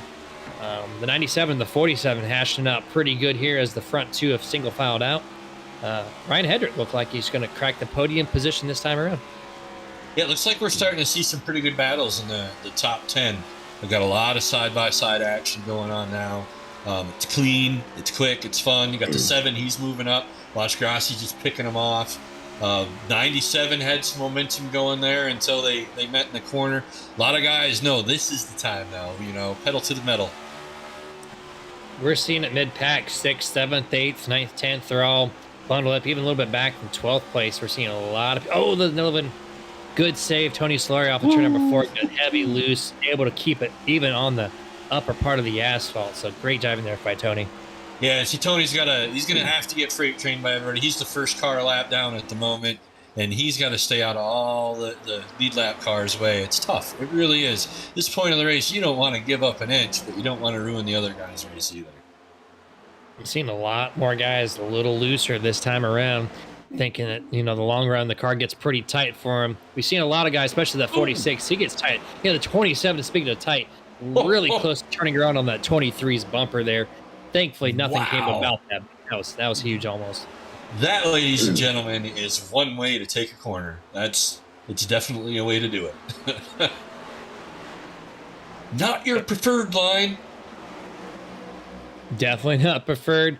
What is preferred, though, is Paul Bergoli, if the fan base is there watching tonight. He just took over second place, Mr. Stephen Lew Allen, starting to fall off on that high lane. Now, Wayne Grossi, who was involved in a couple cautions ago in one of those wrecks, now finds himself in third place, making a charge up through the field. Yeah, it's nice to see him bounce back. He had a few incidents that really weren't his fault. Looks like they were able to fix the superficial damage on the car and get it back out, and he's running a pretty competitive race. Now, the challenge is that Richie Coy's really bad fast at this point, already a second and a half, almost over second place, Paul Bergoli. Things are really spaced out inside this top 5. All the battles are really, 5th on back. Good for the leaders, bad for these guys trying to get to the leaders, like Simon Magnan at 46, currently in 9th place. Just a huge cluster of cars in front of him, just really nowhere to go for him right now. Yeah, you've got Williford, Magnan, they're going back and forth in 9th and 10th. Bunch of lap cars behind them trying to fight and get back up and see if they can get the lucky dog, get on the lead lap. This is the point in the race where you just can't give up the position that we talked about early on, that maybe to avoid that wreck, just fall back a little bit. Definitely can't do it now. Yeah, going through the chat system, looks like Surfer Punkette coming back saying the Jaws theme song. That is on for Paul to catch the 19, I would only imagine. Which he's gained 4/10 in the past 4 or 5 laps over Richie Coy, but we're going to reverse that angle there, Mrs. Punkette. That number 7, Wayne Grossi, I think he's got that same theme song playing as he's almost on the tail of the A car right now. And here the only theme song I can think of is dee dee dee dee dee dee dee dee. So you can see why I'm not in this race. Bergoli's coming, Super Punkette says. You know what? You are right. He is coming. He's got the eye of the tiger. He heard that song about that. He heard us talking about that theme song, so he's like, you know what? We can't have that. I'm gonna go. We can't have this. I can't have this spaced out top 5, so we're gonna really just close thing in and make things a little more interesting here. As he is definitely coming. We're gonna have a good battle for the top 3, the podium here. I don't think is going to be a boring event at all. I think we're going to see these 3 cars duking it out right to the end. It's typical. We will find toward the end of these races. We kind of showed that to you last week, and we're just past lap 200, currently on lap 205 of 250, so under 50 laps remaining at Bristol, which that'll fly by in a hurry. Paul Bergoli now down to just 4/10 of a second behind Richie Coy, and then 4/10 behind him is going to be Wayne Grossi in that 7. And it looks like even, actually, no, everybody else has seemed to have fallen off the pace. 4th place, 33 Sherwood Williford, almost 5 seconds back at Richie Coy. A little bit of a battle going, 8th, 9th, 10th. Guys trying to stay on the lead lap. Right now, we're only showing 10 cars on the lead lap, and they are 9 seconds behind the leader at the back end of that. So we're starting to see a little bit of battling back there. And while we're back on board with Bergoli, he definitely played the Jaws theme song. He is about ready to eat up the 19 of Coy. Looking on the top side here, looks down to the bottom real quick, maybe trying to do a little fake out there. But that 7 is all over the back bumper. This race has clearly changed in a really short amount of time. Oh, great run there by Paul on the outside. Trying to get the grinny. Let's get it. Uses the wall to his advantage. You see the eyes looking through the visor. That guy's dialed it around. That's right. The 19 now falls back to 2nd place in a hurry as Paul is to the point. And who would have thunk that a shark liked M&Ms? Swallowed them right up, kept going. But what I did notice is that 7 did not go through the door that was just left open. It was closed, and now there's a huge space between the 8 and the 7 car. So the 7 needs to make quick work of the 19 to kind of keep up that pace. Yeah, we're going to see Bergoli get out to a lead here, but still got 39 laps to go. You burn these tires up in the first 20, last 20, you're going to pay for it. Bergoli trying to go back-to-back here at FTSR for his 3rd race overall at this league. Who am I telling him how to drive anyway, right? Yeah, he's a rookie to the league, but obviously he doesn't look like a rookie behind the wheel. Now he's coming up into some lap traffic. He's going to have to navigate through half the field right here. Yeah, and he's coming up on the 14, which is the only other winner in 2022C in the Cup Series, Mr. Lane Allen, as he goes now another lap down in that machine there. That's going to put him, drops it back all the way to 40 laps down. So clearly it's not his night. We were talking about that earlier. There's nowhere to go in Bristol to get out of the way. There really isn't. Just hold your line. The car will get around you. Don't move. The 8's being heavily checked up, speaking of which, on the 37's rear bumper. They're side by side. 8 has nowhere to go. And look at the 7 and the 19. Now they're all of a sudden within 1 or 2 tenths from the race leader. Checked up again on the bottom. This is really... He said, I'm going 3 wide. I've had enough of this. That's it. Enough of it. And we're watching. It's having a ripple effect all the way back. These guys are bunching up. They're checking up. We're a lot of action here right now. Almost 3 wide again in the corner as the 7 and the 37 go side by side. Now we are 3 wide in the corner. We are at the 15, 27, and 37. The 8 set the standard there, and 19 followed suit with the 7. Now they have cleared all the lap traffic, so it goes back just to leaders. Thankfully, the 3 wide did not cause any issues, because that could have been a problem for these race leaders. Well, there's the 33 who got the lucky dog, making it pay off, running P4 right now. Got the grip. He's getting it done. Yeah, he gained 2 seconds because of those that cluster there for the leaders to try to get around. And now it's all single filed out, so the 33 definitely won out of that situation. Let's see if he has enough grip, though, to maybe get to the third place car right now. It'd be nice. Now we've got a battle for the top 4, where just moments ago we thought it was going to be a top 3 battle. But 4th to 5th place, that's about half an hour. Well, it's really 7 seconds, but might as well be a half an hour right now unless something happens to this lead pack. Yeah, 200 laps into this event, you feel like it's going to be a half hour for those remaining laps because you're just so worn out, you're drained. 7 cautions, you've turned left almost 1,000 times at this point. It feels like it's such a grueling race. And there you go. Actually, the 33 just came out of nowhere. Yeah, it just came out of nowhere and now passes the 7. Wayne Grossi, Sherwood Williford into the podium position in P3. There we go. He's not holding back. He knows how hard it was to get that lap back, to play with the leaders. He wants to get up there and get it done. He's trying his hardest right now, and now he's only separated himself between Richie Coy by only 1 second. And I think that gap is quickly closing as the 19 can't get to the bottom. Somehow the bottom is still the preferred lane this far into the race. You would think a lot more would be to the top, but no, 33 is now into the 19's bumper, trying to take over second place. Yeah, it looks like the 19 had to check up for the 27 there in the lap traffic. That gives the advantage to 33 who had that momentum coming on the outside. Looks like he's going to try to stay with it, run that line, gain himself another spot. Stephen Lewallen, the 24, last person to fall 1 lap down. If there's a caution right now, that would be presented to the 24. Got to keep an eye on that as these guys get cycled through lap after lap with on 25 laps to go here in the Bristol 250. And as much as Brigoli was coming, Brigoli left. He's 4 seconds up on Williford. Williford, Coy, that's the battle right now for second and third. We got Grossi just hanging out behind those guys, seeing which way it's going to go. Simon Magnan, another notation here. He's about to fall to the clutches of the 33, who's second place. That 46 was in the top 5 for a good chunk of this race, and strategy has not worked for him. He is now 1 lap down and still falling back a little bit, so it's really tough to see. He had awesome performance first half of the race. Some nice, good strategies just don't go your way. Well, watching the scoring tower, if you guys have been watching, all of a sudden everybody looks like they're back on the same lap. These guys gap up a little bit more in the front. Everybody will show a lap down again in the back. Josh Mayu now the first car 1 lap down at this point. 5 cars are on the lead lap, and that's going to end here real shortly as a 97 is going to go a lap down here, probably the next 2 or 3 laps. That's going to put 4 cars. That's it. 4. That is Lord. Boy, 30 cars.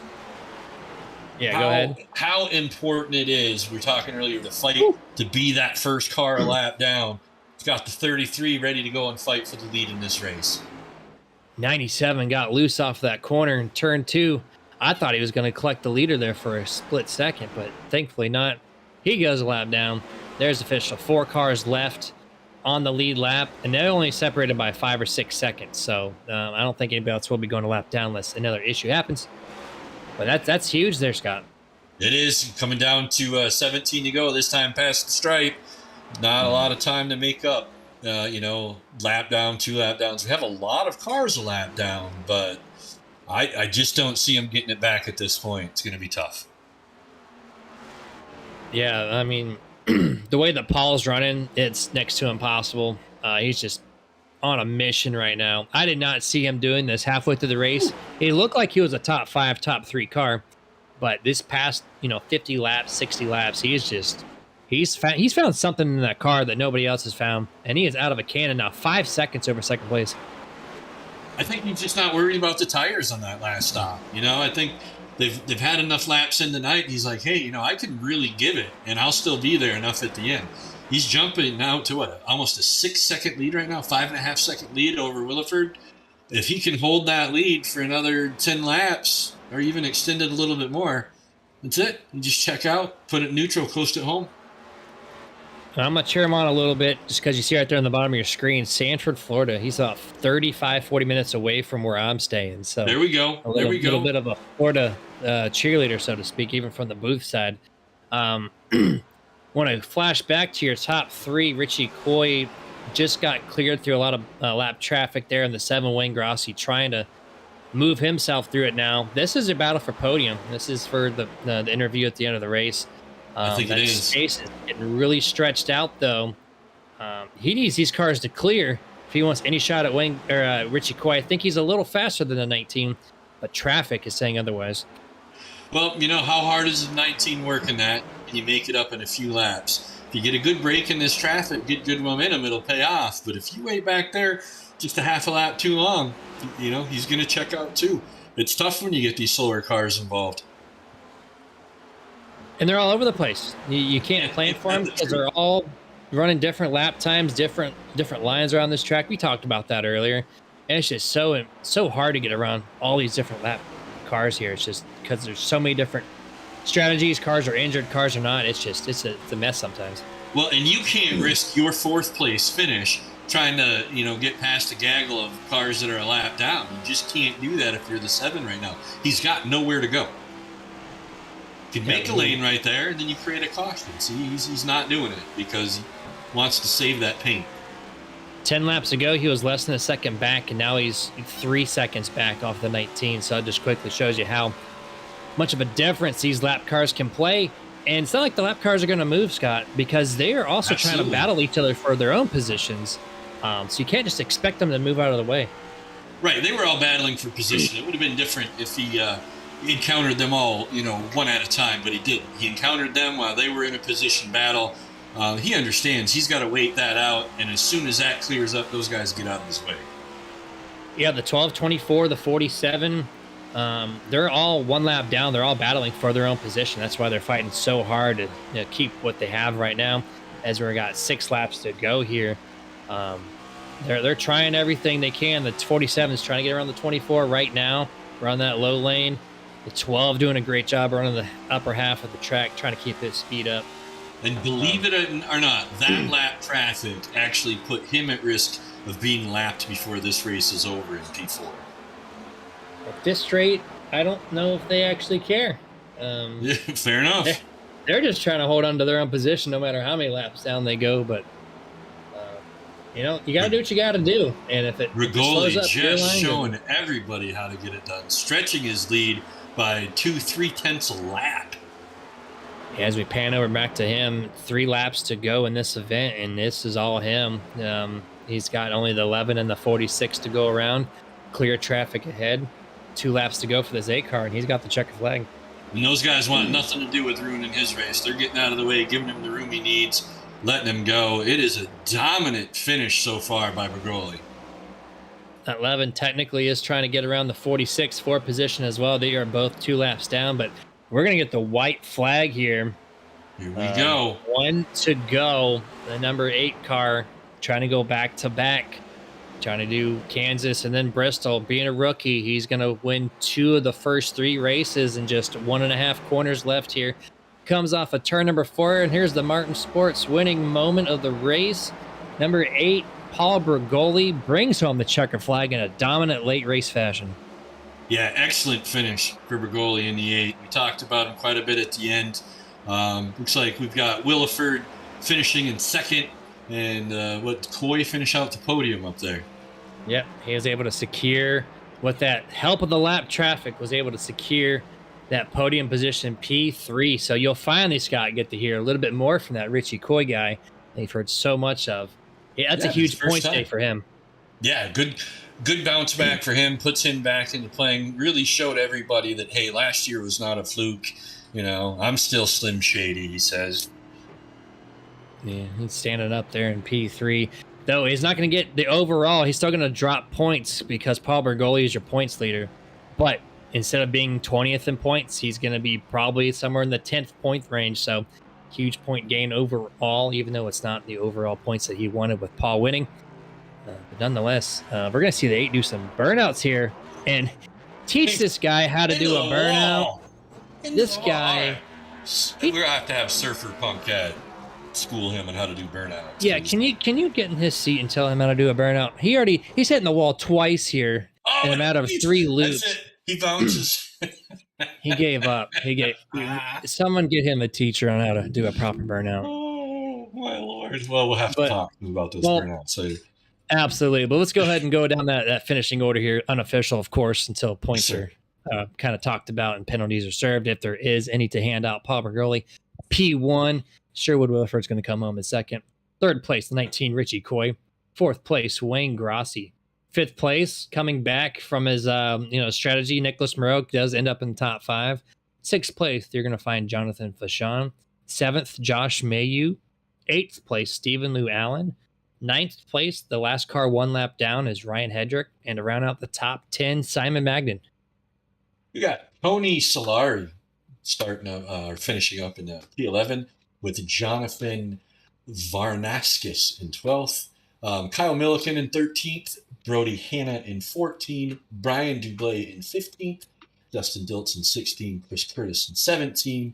And Brian Bliss in 18th position. Round out the top 20, we got David Courier at 19 and Joshua Johnson at P20. 21st, Stan Carnathan. 22nd, Lane Allen. 23rd place, Stephen Loomis. 24th, James Wallace. 25th, Ryan Chapman. 26th, Matthew Vachon. 27th place, you're going to find Chris Beck. 28th, Martin Garreau. 29th, Alan Crowell. And tonight's last car in the order, Alex Murphy. A little bit different situation here. We're going to kick it over to a quick picture-in-picture commercial break as we're going to get these top 3 lined up and ready for their post-race interviews. We'll be back with you guys in just a few short messages.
And welcome, guys, back to the FTSR's post-race coverage presented by Martin Sports. And we have some guys to talk to here.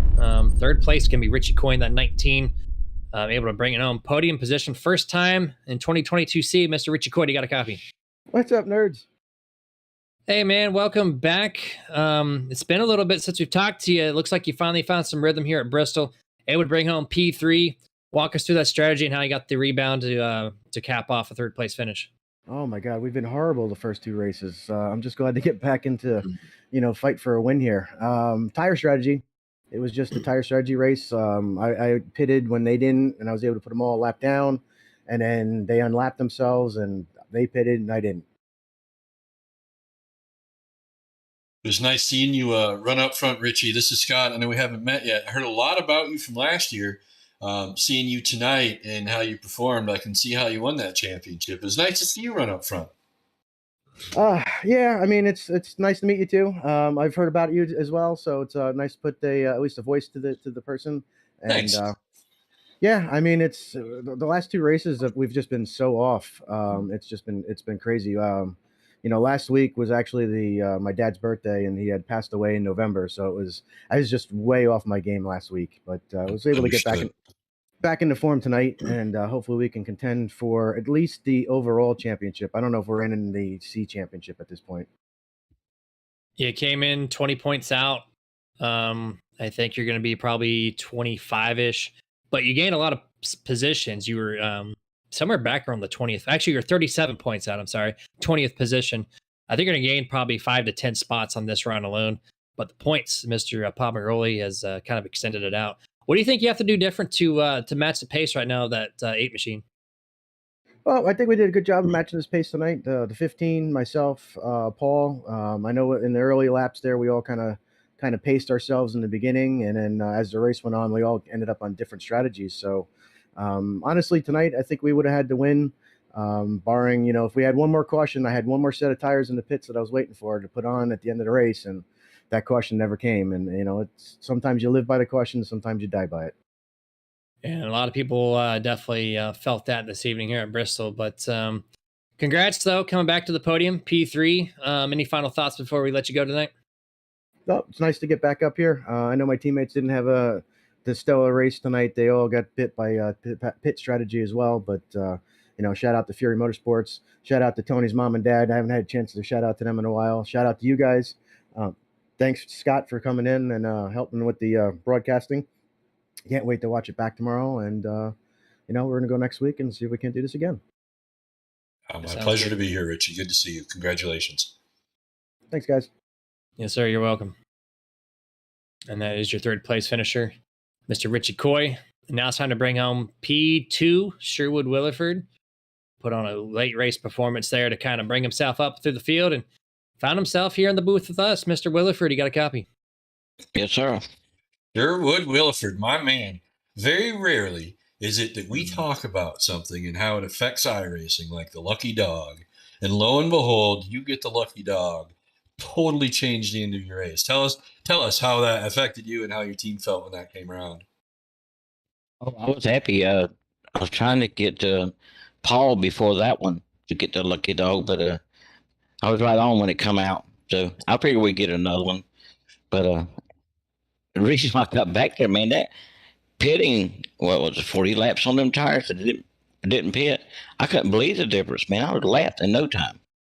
Yeah, we were talking about that early on in the race where is it really possible to save tires at Bristol? Because once they're gone, eh? Yeah. Yeah, I was kind of curious, too, that late race speed you had. I know people had some pit strategies to go to the south end for them, but for you in particular, definitely after that lucky dog anyways, like your car just looked way faster than what it did the first half of the race. Did you make any changes in pit road to kind of get that car running where it should be? No, it was just time to race then. I had to go. Just a whole different mindset and sent it, and the car followed you. So that's awesome to see, though, that you just different mindset there, and it kind of worked in your favor. But yeah, congratulations on getting that lucky dog and making the most of it. P2, that's awesome. Good to see you back up here in the booth. Any final thoughts before we let you go this evening? Appreciate the league having a place to race, and you guys putting on the broadcast doing a hell of a job. Well, thanks, my man. Thank you very much, and congratulations very much on your second place finish tonight at Bristol. Thanks, guys. Yes, sir. Go on and celebrate. Enjoy the rest of your night.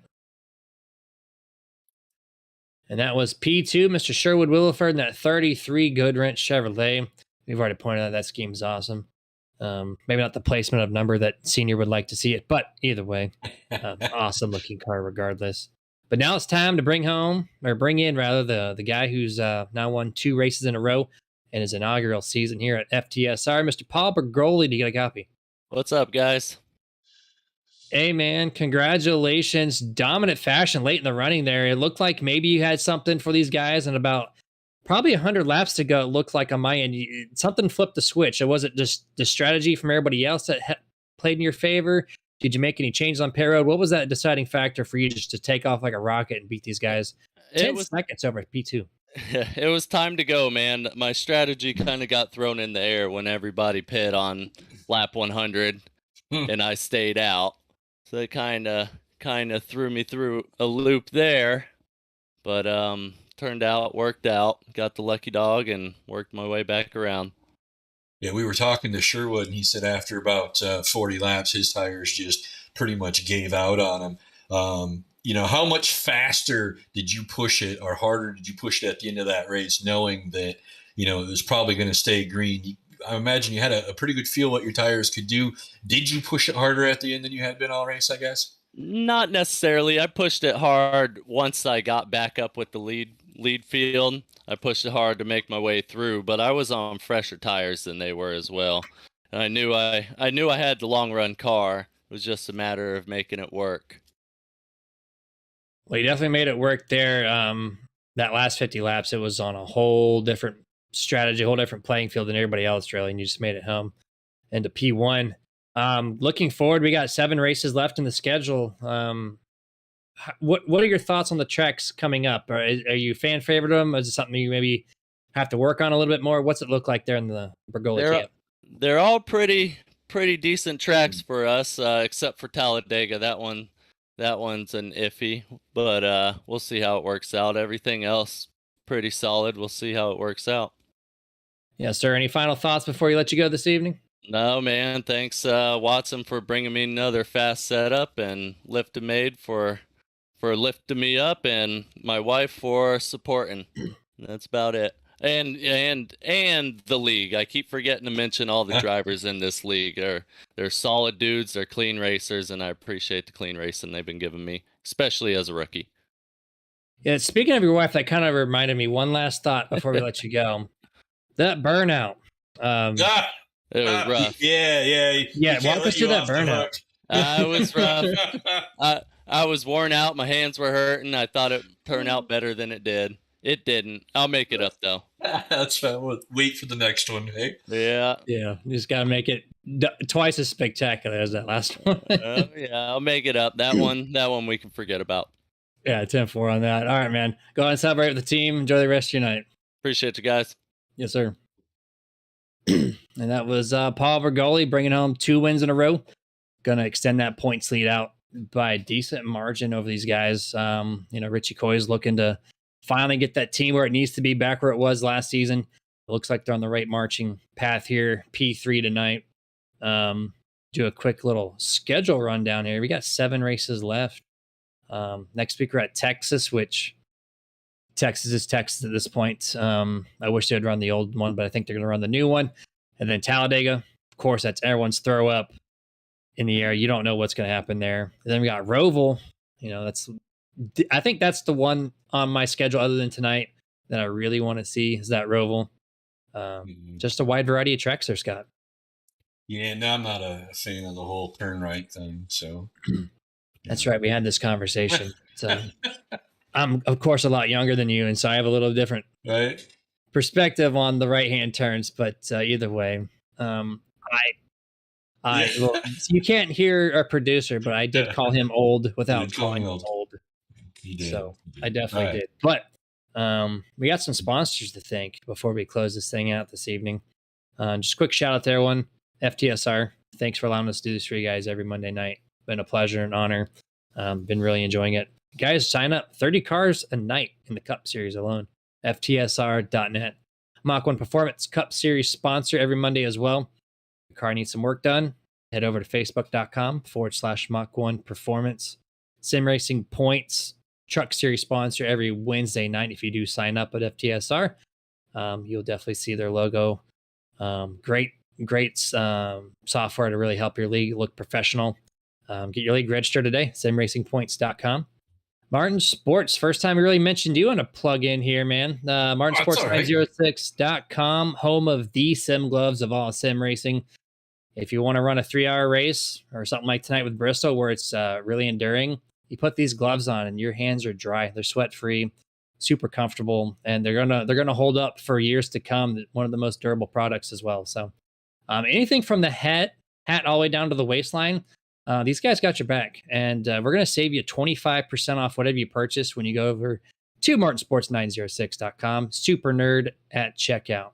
iRacing iFlag, home of the flag partner system of the Nerditudes. I gave him a shout out earlier. It's 2 little systems. It's a little box that sits on your desk, or it's a light bar that you can mount anywhere you want, and it brings the track light system directly into your sim rig. One of a kind unit. Buy one at iRacingIFlag.com. Super nerd at checkout. 15% off.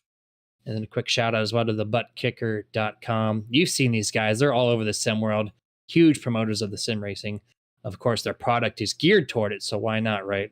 Attaches to your chair, brings all the bumps to the track or from the track to your seat, and that's at thebuttkicker.com. Moonlightspeed.com as well, official paved setup provider for the Nerditudes. Talked about a little bit as well as being one of the fastest oval setups that you can purchase at a great price point as well. Once again, moonlightspeed.com. And lastly, Roasted Gems Coffee. Start your day the right way, the official energy partner for the Nerditudes. They got some shout outs tonight, Scott. 7 cautions. They had their fair share out there. And if you're wanting to start your day right, they got 4 pages of amazing flavor coffee grounds, and you're going to find them at roastedgems.com. I still haven't been told if we can ice one of those coffees. We got to find out. You can ice whatever drink you want. You just got to dump the ice cubes in there, man. Yeah, but is it going to be with the right creamer combination? Let's see what we can talk to those guys about. But there's thousands of combinations. We'll get it figured out. But thanks for having me along again tonight. It was a great race. It was a ton of fun. Appreciate what you do and allowing me to come and hang out with you. Yeah, man. It's been a blast so far. We'll see how many more we get together before Pashibunek returns. I think he's slated for next week, but we'll find out for sure when he catches next week at Texas. But until then, guys, as always, stay safe and make sure to get your nerd on.